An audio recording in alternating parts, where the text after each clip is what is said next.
अभी आपके स्कूल में प्रैक्टिकल एग्जामिनेशंस बोर्ड्स के फिजिक्स के चल रहे होंगे या जल्दी ही 4 से 10 दिनों में आप देने वाले होंगे। ये वीडियो पूरा ध्यान से देखिएगा, इसमें कई इंपॉर्टेंट बातें इंक्लूडिंग वाइवा वॉइस क्वेश्चंस को लेके मैं बताऊंगा जो आपके लिए काफी हेल्पफुल हो सकती हैं। तो वीडियो शुरू से अंत तक देखिए जिससे फिजिक्स प्रैक्टिकल के अंदर आप 30/30 स्कोर कर पाइए। तो मैं हूं Arvind sir, Arvind academy channel पे आपका बहुत बहुत स्वागत है। और सुपर इजी फिजिक्स पढ़ने के लिए आप अरविंद एकेडमी चैनल को सब्सक्राइब करना बिल्कुल मत भूलिएगा। आइए बात को स्टार्ट करते हैं। सीक्रेट ट्रिक फॉर वाइवा की बात भी करेंगे हम लोग। सबसे पहली बात कि आप जब प्रैक्टिकल एग्जामिनेशन देने जाते हैं तो बहुत टेंशन फील करते हैं, और टेंशन फील करने के कई रीजंस हैं। एक पहला रीजन ये है कि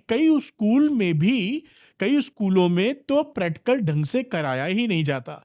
आप विश्वास नहीं करेंगे, कुछ फीडबैक तो ऐसे हैं कि कई स्कूलों में तो लैब नहीं है। आप चौंक जाएंगे समझ के।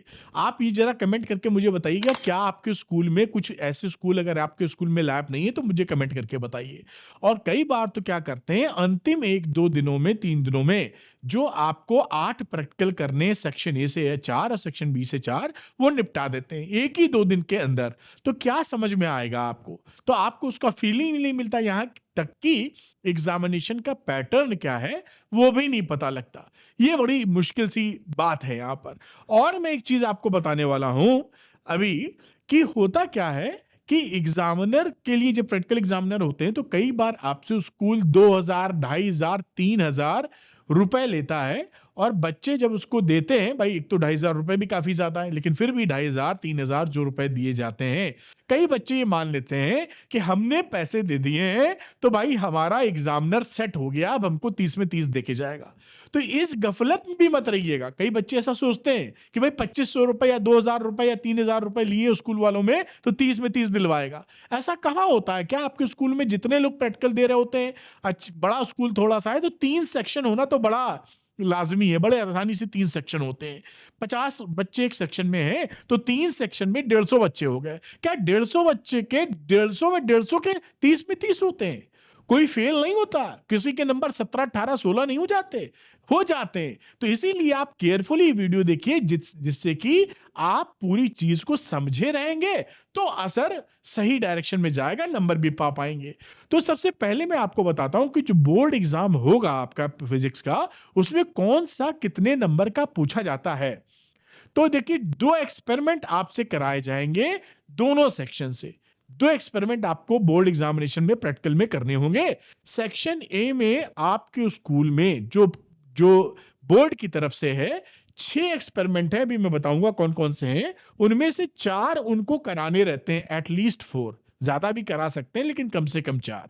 और 9 में से सेक्शन बी में 4 एक्सपेरिमेंट इसमें से, तो टोटल कम से कम 8 एक्सपेरिमेंट आपके स्कूल को आपको कराने चाहिए। 4 + 4 कराए हैं कि नहीं कराए हैं, कमेंट करके मुझे बताइए। क्या आपके स्कूल में सेक्शन ए से 4 और सेक्शन बी से 4 एक्सपेरिमेंट कराए जा चुके हैं या नहीं कराए, तो आप ही बता पाएंगे। खैर, उसके बाद प्रैक्टिकल रिकॉर्ड जो एक्सपेरिमेंट एंड एक्टिविटीज के ऊपर होता है, ये तो 7-7 नंबर का, तो 14 नंबर यहां सेट हो गए।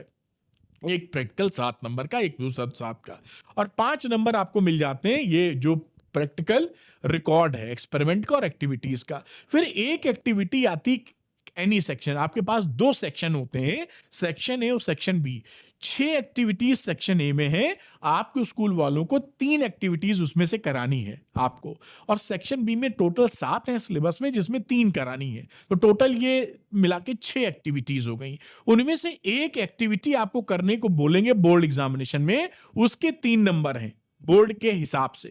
उसके बाद इन्वेस्टिगेटरी प्रोजेक्ट जो आपको दिया जाता है उसके 5 नंबर हैं।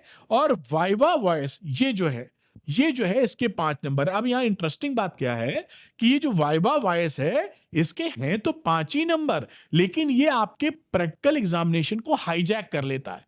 यानी पूरी चीज एक्सटर्नल एग्जामिनर यहीं से समझता है। क्यों? क्योंकि जो अगर इंटरनल को आपने सेट कर रखा है है ना?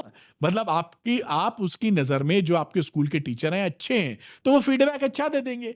लेकिन वो फीडबैक ही केवल नहीं मानता एक्सटर्नल एग्ज़ामिनर, वो वाइवा से चेक कर लेता है कि आपके हालात क्या हैं। और जब आप वाइवा दे रहे होते हैं, तो कई बार बच्चों के तो पसीने छूट रहे होते हैं, क्योंकि यहाँ यहाँ तो कोई नकल वाली बात या कोई और तिकड़म लग नहीं पाएगी। डायरेक्ट क्वेश्चन पूछेगा, गैल्वेनोमीटर को एमीटर में कैसे चेंज करते हैं बताइए? वोल्टमीटर में कैसे चेंज करते हैं बताइए? कुछ भी पूछ लेगा आपको।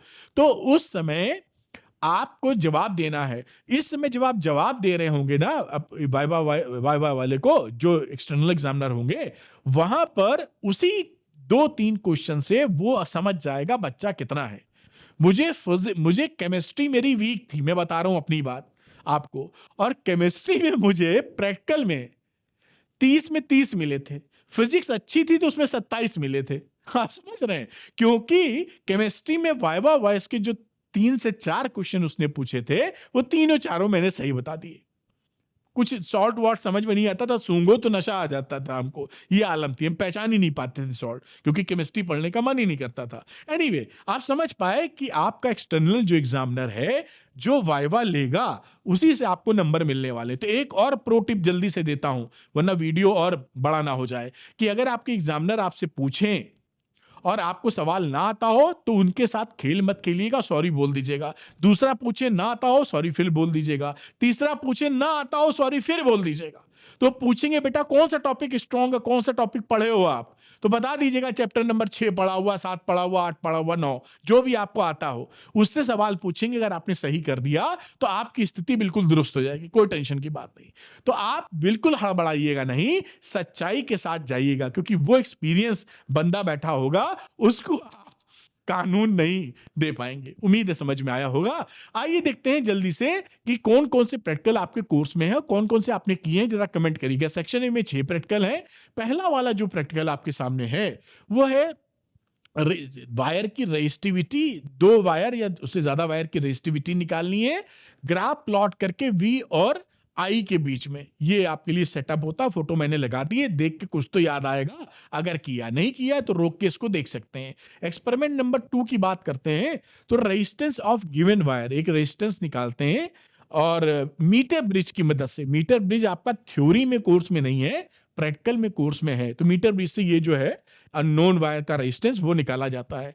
एक्सपेरिमेंट नंबर 3 की बात करते हैं, तो ये मीटर ब्रिज का देखकर ही हम जो प्रिंसिपल होता है सीरीज में रेजिस्टेंसेस का R1 प्लस R2 यानी R is equal to R1 plus R2, उसको प्रूव करने की कोशिश करेंगे। उसके बाद एक्सपेरिमेंट नंबर 3 और करके, मतलब या तो वो प्रूव कीजिए या यहाँ पे रेजिस्टेंसेस पैरेलल में लगे हैं, तो 1 upon R is equal to 1 upon R1 plus 1 upon R2 metre bridge से आपको मदद से प्रूफ करना है। एक्सपेरिमेंट नंबर 4 की मैं बात करता हूं, तो यहां पर देखिए, to determine resistance of a galvanometer का रेजिस्टेंस निकालते हैं एंड हाफ डिफ्लेक्शन मेथड से, और साथ में to find figure of merit. Figure of merit पता भी है कि नहीं पता आपको, जरा कमेंट करके बताइएगा, सब जानना जरूरी है, कोर्स में है आपके। अब अगली की बात करता हूं, एक्सपेरिमेंट नंबर 5। एक्सपेरिमेंट नंबर जो 5 है, to convert the given galvanometer, जो गैल्वेनोमीटर को आप चेंज करेंगे किसमें, वोल्टमीटर में। तो गैल्वेनोमीटर बड़ा इंपॉर्टेंट, गैल्वेनोमीटर को वोल्टमीटर में, थ्योरी में भी आता है आपको, गैल्वेनोमीटर को वोल्टमीटर में कैसे चेंज करेंगे वो चीज आपसे पूछेंगे। साथ में इसी का और करके है, यानी गैल्वेनोमीटर को एमीटर में चेंज कैसे करेंगे, ये सेटअप है वैसे, ये उसी का और करके 5वां। और ये फाइनल जो छठा वाला है, सोनोमीटर, एसी की फ्रीक्वेंसी कैसे निकालते हैं सोनोमीटर से। इन 6 प्रैक्टिकल में से आप का स्कूल कोई 4 प्रैक्टिकल कराया होगा, अगर कराया होगा वो आप लिख सकते हैं मुझे। जल्दी से सेक्शन बी भी हम लोग देख लेते हैं, इसमें 9 प्रैक्टिकल्स हैं। तो पहला प्रैक्टिकल देखते हैं हम लोग क्या है, वो है to find the value for different v for different value of u in case of concave mirror. Concave mirror के लिए डिफरेंट वैल्यू वी की निकालते हैं, यू डिफरेंट यू के लिए। उसके बाद अगला एक्सपेरिमेंट नंबर 2 है, जहां पर हम फोकल लेंथ निकालेंगे कॉन्वेक्स मिरर की, कॉन्वेक्स लेंस की मेथड से। कॉन्वेक्स लेंस से हम लोग कॉन्वेक्स मिरर का फोकल लेंथ निकालते हैं। एक्सपेरिमेंट नंबर 3 की बात करते हैं, तो to find the focal length of a convex lens, convex lens का फोकल लेंथ निकालते हैं हम लोग by plotting graph between u and v, या 1 upon u and 1 upon v. इससे ग्राफ प्लॉट करके निकालते हैं क्या चीज, फोकल लेंथ कॉन्वेक्स लेंस की। उसके बाद देखिए to find the focal length of concave lens निकालने का कॉन्वेक्स लेंस की मदद से, ये एक्सपेरिमेंट नंबर 4 है। एक्सपेरिमेंट नंबर 5 की बात करें तो ये delta m angle of minimum deviation निकाला जाता है, जो ग्राफ आपने पढ़ा था। यानी ग्राफ प्लॉट करते हैं एंगल ऑफ इंसिडेंस आई और एंगल ऑफ डिविएशन के बीच में, उससे आप डेल्टा एम निकालते हैं। बड़ा इंपॉर्टेंट है, उम्मीद है स्कूल वालों ने ये कराया होगा क्योंकि थ्योरी में भी ये है, इसलिए आसानी पड़ेगी।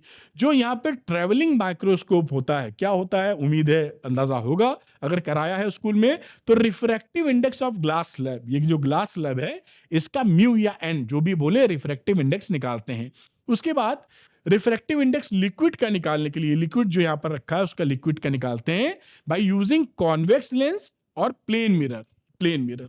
ये दूसरा आ जाता है, ये इसी का एक भाई है जो एक्सपेरिमेंट नंबर 8 है। ये यहां पे कॉन्वेक्स की जगह ये कॉनकेव होना चाहिए, कॉनकेव लेंस।